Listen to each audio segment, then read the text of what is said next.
see if it's Luke. Let's see if our prophecy is correct. All right, chapter 22, the prophecy comes true. We were the first heroes to return alive to Half-Blood Hill since Luke. So of course, everybody treated us as if we'd won some reality TV contest. According to Camp Tradition, we wore laurel wreaths to a big feast prepared in our honor and then led a procession down to the bonfire where we got to burn the burial shrouds our cabins had made for us in our absence. So basically the cabins had prepared their funeral, but since they didn't have to they burned it instead. Annabeth's shroud was beautiful, gray silk with embroidered owls.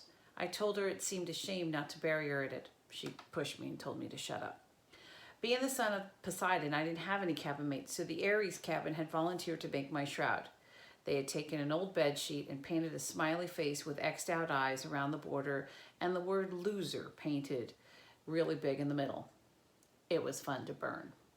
As Apollo's cabin led the sing-along and passed out s'mores, I was surrounded by my old Hermes cabin mates, Annabeth's friends from Athena, and Grover's satyr buddies, who were admiring the brand new searcher's license he'd received from the Council of the Cloven Elders.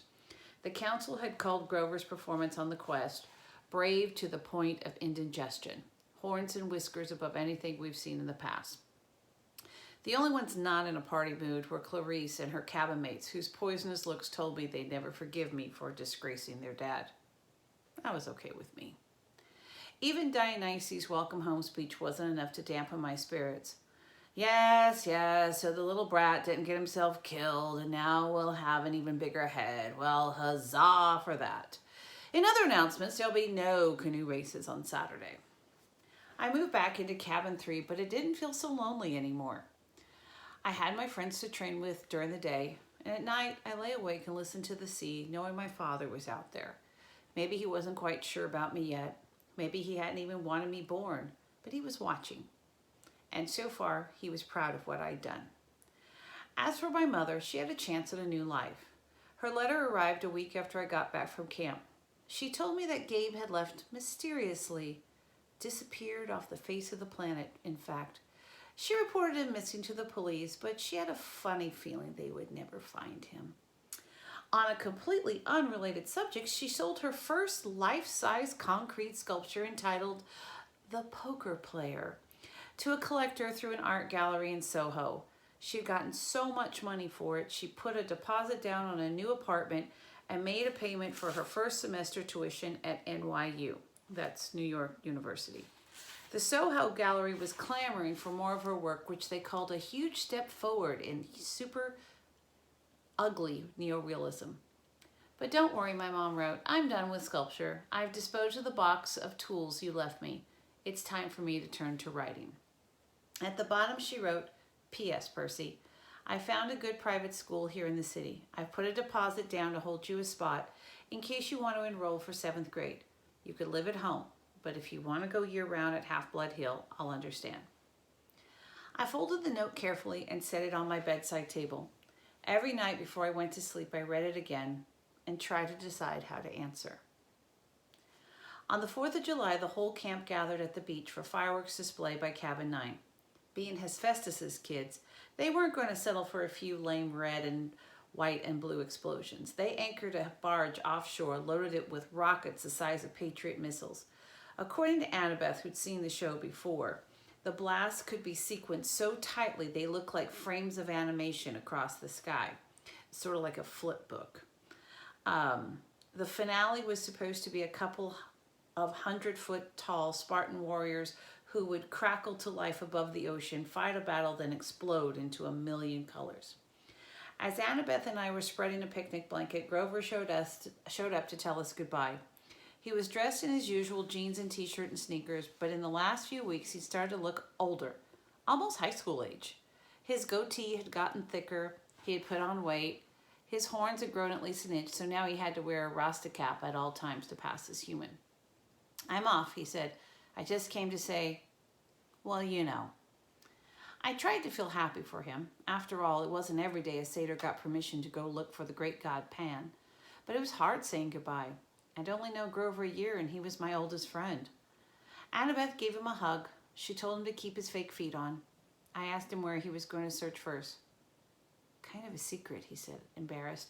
I wish you could come with me, guys, but humans and Pan. We understand, Annabeth said. You got enough tin cans for the trip? Yeah. And you remembered your reed pipes? Geez, Annabeth, you're like an old mama goat. But he didn't really sound annoyed. He gripped his walking stick and slung a backpack over his shoulder. He looked like any hitchhiker you might see on an American highway. Nothing like the little runty boy I used to defend from bullies at Yancey Academy. Well, he said, wish me luck. He gave Annabeth another hug. He clapped me on the shoulder, then headed back through the dunes. Fireworks exploded to life overhead. Hercules killing the Nemean lion, Artemis chasing the boar, George Washington, who, by the way, was the son of Athena, crossing the Delaware. Hey, Grover, I called. He turned at the edge of the woods. Wherever you're going, I hope they make good enchiladas. Grover grinned, and then he was gone, the trees closing around him. We'll see him again, Annabeth said. I tried to believe it. The fact that no searcher had ever come back in 2,000 years, well, I decided not to think about that. Grover would be the first. He had to be. July passed. I spent my days devising new strategies for capture the flag and making alliances with the other cabins to keep the banner out of Ares' hands. I got to the top of the climbing wall for the first time without getting scorched by lava. From time to time, I'd walk by the big house, glance up at the attic windows, and think about the oracle. I tried to convince myself that its prophecy had come to completion. You shall go west and face the god who turned.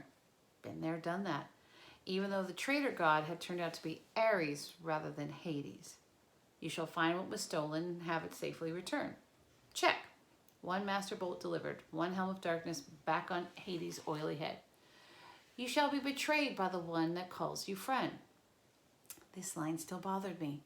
Ares had pretended to be my friend, then betrayed me, but that must be what the oracle meant.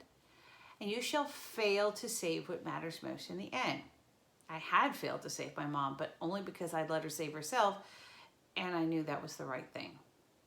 So why was I still uneasy? The last night of the summer session came all too quickly. The campers had one last meal together. We burned part of our dinner for the gods. At the bonfire, the senior counselors awarded the end of summer beads. I got my own leather necklace, and when I saw the bead from my first summer, I was glad the firelight covered my blushing. The design was pitch black with sea green trident shimmering in the center. The choice was unanimous, Luke announced. This bead commemorates the first son of the sea god at camp and the quest he undertook into the darkest part of the underworld to stop a war. The entire camp got on their feet and cheered. Even Ares' cabin felt obliged to stand. Athena's cabin steered Annabeth to the front so that she could share in the applause. I'm not sure if I ever felt happy or as sad as I did at that moment. I finally found a place, a family, people who cared about me, and I thought I'd done something right. And in the morning, most of them would be leaving for the year. And that's where we're going to stop because there's 3 little dots at the bottom of 359. So, next video, we will continue it, and Percy will find out exactly who the friend is who betrays him. All right.